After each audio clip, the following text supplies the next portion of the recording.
How do you feel about a distillery releasing a foolproof version of a flagship whiskey? I'm Bourbon Man, this is Mr. Neat, and we are Three Pour Decisions. In front of us, we're going to be reviewing 2 bottles from Buffalo Trace. Both of them are Traveler. One of them is the flagship whiskey. One of them is their foolproof version. The original Traveler comes in at 90 proof, while the foolproof comes in at 121 proof.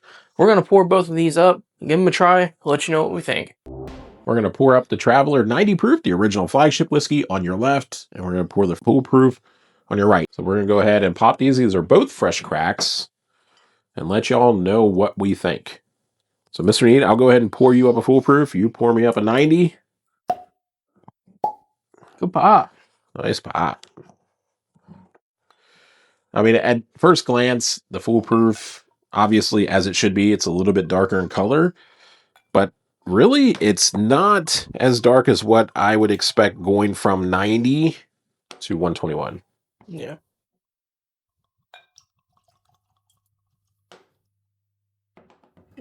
Currently, about mid-February, this is a distillery-only release outside of a few select markets. Really, your only surefire way to find one of these is at the distillery in Frankfurt. So we're going to go ahead and get into the first one, the one on your left, the Traveler 90 proof, the flagship whiskey from Buffalo Trace. It's just so light on the nose. It's light on the nose. Not a lot going on. Youthful on the nose. Like a nice cream corn. Right. I mean, it's just your average whiskey. I mean, I don't even know if it's safe to say your average whiskey. I have read and heard, I don't know if this is true. Anyone really watching this, if you know the truth of this, I've seen and I've heard that this is possibly blended with some Canadian as well. Which, coming out of Sazerac, honestly, that would not surprise me. You all know the truth of that? Drop it in the comments. Palate's the same, man. It's just like a cream corn. Like, it's okay. It's nothing crazy, though, guys.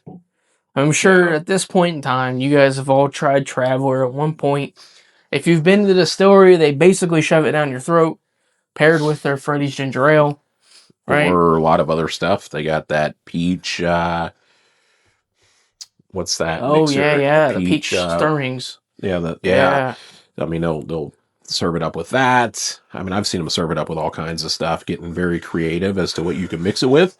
Yep. Probably just to mask, some of the imperfections with the Traveler 90 proof. Right. I mean, could you imagine if they had like a stag sitting there and they were like, mix it with the ginger ale. Yep. Let me know what you think. Like, they would never do that. Like, if they thought that this was like a really, really great product, they wouldn't be sitting there shoving it down your throat with something to mix it with. It just wouldn't happen. Right. Now, I mean, I don't think it's like the worst smelling whiskey in the world. I've smelled some pretty horrible whiskeys, and Mr. Dean, I know you have as well. Yeah. And everybody watching, you've probably smelled some pretty bad whiskeys also. This isn't the worst thing out there. I mean, it's definitely a bit youthful. I mean, the nose is okay. I can pick up some Canadian whiskey in there for sure. On the palate of this, I mean, it's literally like a 1-2 note. Maybe there's a 3rd note height in there. There is like just a little bit of oak. I mean, it's sweet. Yeah. Maybe a touch of fruit. It's not even a dark fruit or a red fruit either. It's like a very bright fruit. And then definitely some corn in there. I don't think it's $40. It's not $40 good. $19.99 on this bottle. Perfect. Then I think this would be something that would potentially be worth picking up. Now, what's interesting, though, is the Traveler Foolproof coming in at $121 has that same MSRP of like $40, right? Right. So, I mean, here's my guess. My guess is that they're going to sell down or sell through this, and you may never see this 90 proof ever again, and it's just going to be fully replaced with the foolproof. Or they're going to sell down of the 90 proof substantially. Maybe you'll still find it here and there, or dropping the price of this down to $20 or $30, and then just keeping this in at $40. Right. I don't know. Hard to say. I mean, I could see this going to like a handle as like a party mixer. Be great. Great for what it is. Yeah. I mean, obviously, a handle of Buffalo Trace nowadays is, don't even get me started. Hard to find for no reason. And when you do find it, it's like $80. Not worth it. Simply not worth it. But this $40 is like a party mixer. Yeah, maybe. I don't know. Now, obviously, we're in a different situation here. clearly. Mm-hmm. Maybe, parties out there not really into whiskey as much. Maybe just need something to get the job done. Handle this for 40 might get it done. Hard to compete though when you I get a think handle of Wild Turkey 101 for around that same price. Right. So I don't know. Yeah. Or I mean, you could pick up a couple bottles of Benchmark. Yep. For give or take about $5 Right. of what I agree. this would cost and stuff. So I mean, I don't know. I mean, it's okay. I'm not going to completely shit on this bottle. One thing I am going to call out and shit on though is the fact that the front of the bottle says blend number 40. Did they really spend time blending this through 39 times before they landed on what they felt was the banger? If that's the case, if that's how that's why this is called blend number 40, I'm sorry. Maybe y'all need someone else blending your stuff, because we went and blended out a maker's pick that we did, and we got it done in four, not 40. That bottle was about halfway sold out at the store, by the way. Right. Pretty successful. So I don't know, maybe blend number 40, maybe that's a significant number to Chris Stapleton. I don't know, which by the way, from what I understand, doesn't even drink, and he's out of Tennessee. Yeah. So so why did somebody who doesn't drink, is out of Tennessee, go and do a pick at a Kentucky distillery? Right. Well, and there's that. His most popular song is what? Tennessee whiskey. This Kentucky whiskey. Yeah. What are we doing? I'm going to agree that this is not the worst whiskey out there, but it better hope that the few worst don't go out of business, because it's getting quite close. Right. I bet anyway, Chris Stapleton wrote that one off real quick. I bet if you were ever running into Chris Stapleton, you were to ask him like, hey man, what do you think about that Traveler whiskey? He probably doesn't know what the hell you're talking about. Probably what Traveler? What? Nah, Tennessee whiskey. Yeah, Traveler whiskey. Never heard of it. Probably. Anyway, he wrote that shit off. Before we get into the Glen on your right, which is a Traveler Foolproof, make sure you click that like button. Thank you so much for joining us so far in this video. Subscribe to our channel so you know when we drop new videos. And of course, drop the comments. Drop us any comment you want. Let us know what you think of the Traveler. Have you tried the Traveler Foolproof? Let us know about that as well. Here we go. Without further ado, the potential redeeming factor for Mr. Stapleton and Mr. Wheatley. Maybe. Here we go. I'm going to be honest with y'all. That does not smell much better than the 90 proof. It is just as weak. Well, you really got to get in there to get anything out of it. No, Mr. Neat, that is the 90 proof with a ton of ethanol. That is just so full of just corn and ethanol. It's not even funny. Oh my gosh. Come on, y'all. I was really hoping for something great here. And before we started this video, I referenced the Sazerac 90 to Sazerac Foolproof and how much better that Sazerac Foolproof is than a 90. I was really hoping that this was going to be the same. And oh no. Oh no. What were you thinking? Come on. Besides just trying to flush product, what else were you thinking? Like, this is just... Oh, that's so much. That's just ethanol heavy. They had totes of this just sitting. Oh. Vats on vats on vats on vats on. That's why we saw a handle of this released not too long ago. They had vats of this stuff just sitting, and they were like, you know what? Let's just push it. And they give us this stuff. Oh wow. I think I'd almost rather sit here and nose the 90 proof over this one. This is just so much ethanol. Go to the palate. And again, I mean, obviously all y'all seen that these were fresh cracks. Maybe some of that ethanol will wear off of this. Maybe it's going to open up. Maybe it's going to oxidize a bit and improve. But I've opened and like fresh crack, neck pour tried some bottles that were absolutely phenomenal. Yeah. This just... It's not one of them, man. All right, well, here we go. Oh, man, that's corn and ethanol. I don't even know. I mean, listen, Buffalo Trace, if you were going to compete with mellow corn... Yeah. You hit the nail on the head. Mm-hmm. That's really it though. This was not a good call. I don't know who made the call. I mean, that wasn't it. And Oh, wow. I went down to the distillery on my Wow. way passing through Louisville. Came back up to Cincinnati.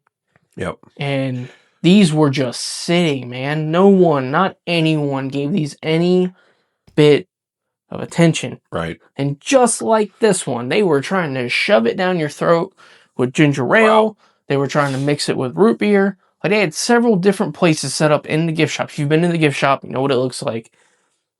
Like when you walked in, you could get Traveler Foolproof with root beer. When you go back to the little tasting bar they have set up now near like the coffee, you could get it with ginger ale. It's right. They're really trying to get people to try it because I mean, they know it's really not all that great.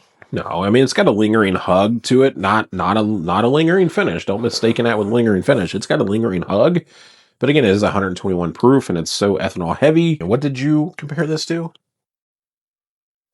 Which one? You gotta make me say it again. I'm gonna make you say it again. What This right here compares to Heaven Hill's Mellow Corn. Mellow Corn, but look, Mellow Corn this is is not a straight corn whiskey. It's not mellow. Yeah, there's nothing mellow about this, but there's a ton of corn about this. And here's the problem, though, Bourbon Man. Gosh, I'd rather have mellow corn. And what's mellow corn run for a fifth? that is just not good. $10 for mellow corn? It's not very much. I'd rather have and this is not very good. It's not. It is honestly disappointing for what it is. This needs to be thrown back in a barrel for about another 2 years minimum.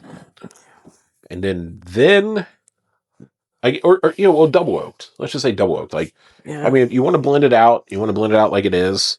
Blend number 40, foolproof, and then you want to double oak it for a couple years. Cool. Maybe. Cool. We'll try it. Maybe, right? I mean, I'll be honest with you guys. We don't like to do this. We much prefer to come in and find a whiskey that we absolutely love and then sit here and tell you guys how much we love it. And, to go get it, go try it. Right. But this is not what we like to do, especially with a big brand like Buffalo Trace. I mean, we like a lot of their products, but they really missed the mark on this one. Oh my gosh. Like it's just not, it's nothing to be looking for. If it hasn't hit your market yet and you can't make it to the distillery, you might dodge a bullet. I mean, just don't go get it. It's fine. I'm sure here soon you'll be able to find it on a free tasting bar. Right. At a liquor store or at a bar.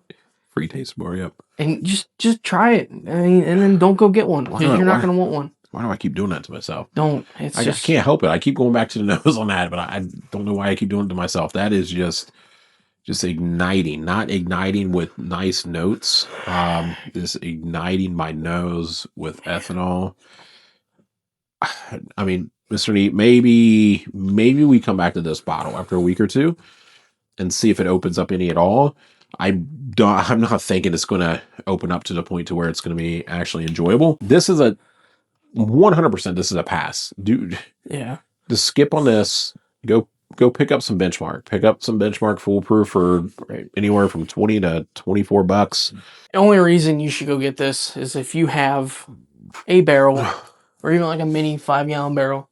Double oak it yourself. That you were trying to experiment with. Even then, though, $40 for an experiment, it's hard, man. Right. It's hard.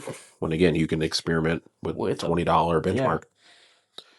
Yeah, Mr. Neat, I am not happy about this bottle whatsoever. No. And what's even more upsetting than that is I have 3 more bottles of this on the way. I jumped the gun. It became available. You bought 3 more? And I got 3 bottles. Well, before you went to the distillery, you actually got this. I found them online, and I ordered 1 for you, 1 for me, and a backup for the Threepourdecisions bar. Then you found them at the distillery. So, that's not good. I have 3 more coming. Not sure what I'm going to do with them. As a mixer, it's not bad. Mix the foolproof, probably not bad. I mean, who knows? You might be able to make a decent whiskey sour or something out of it. I don't know how good of an old fashioned it would make. Mr. Neat, I have nothing else to add to this. I don't. It's a wrap for Traveler for me. It's a wrap. I do have one thing to say. What's that? If you've got Old Granddad 114 in your area, it will be cheaper than this. Go get it. Yep. Hopefully y'all enjoyed this video. You know, pray for us as we're going to be sitting on several bottles of Traveler that we're not going to know what to do with. Hey, just maybe when we start live streaming, maybe we'll give them away. Absolutely for free. No duck races, no nothing. Maybe we'll just draw a random number and it's yours. We'll see, because we don't want them. We'll cover shipping. Absolutely free.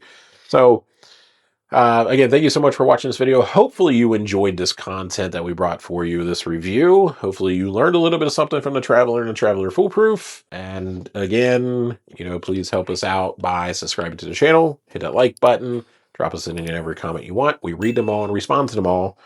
And Mr. Neat, until next time, just remember, there's no bad decisions besides Traveler.